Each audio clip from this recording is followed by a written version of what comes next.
দর্শক, আপনাদেরকে যদি দেখানোর চেষ্টা করি, আপনার জীবন নিয়ে এত অহংকার কোথায় যাবে? দেখেন আমার পাশে যদি আপনার লক্ষ্য করেন, এই যে দেখেন আমার মতো একজন মানুষ আজকে এই যে এই কবরস্থানে শুয়ে আছে।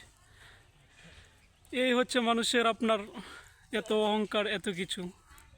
বিশেষ করে যারা অহংকার করতে চান, অহংকার করেন, তাদেরকে আমি বলতে চাই আপনারা এই কবরস্থান থেকে ঘুরে যাবেন। এই কবরস্থানে আসলে আপনার মানে আপনাদের হৃদয় সত্যি আপনার বুঝতে পারবেন যে আসলে আপনার আমার স্থায়ী ঠিকানা এটা না।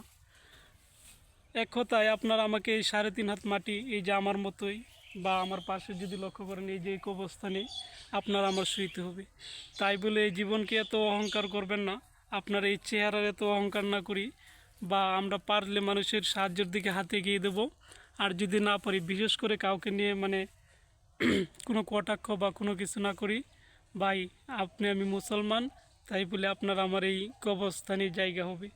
তাই বলতে চাই, এই কবরস্থান সবসময় আপনার আমাকে দিনে 100 বার করে ডাকছে। তাই বলি সবাই এই কবরস্থানের দিকে যদি আপনার মনে কোনো সময় হিংসা বা কোনো কিছু জাগে, তাহলে আমি বলতে চাই আপনারা এই কবরস্থান থেকে ঘুরে যাবেন। আপনাদের মন সত্যি অনেক শান্তি বোধ করবেন। এবং কি আমি বলতে চাই, যারাই আপনার মানুষের হক বা কোনো কিছু মারার বা কোনো কিছু সবসময় চিন্তা ভাবনা করেন, তাদের উদ্দেশ্য বলতে চাই এই কবরস্থান থেকে ঘুরে যাবেন। আপনাদের মন সত্যি নরম হয়ে যাবে। এবং কি আপনাদের যে মাথায় বাজে যে চিন্তা ভাবনা, এইগুলো দেখবেন আপনার মন থেকে উঠে যাবে।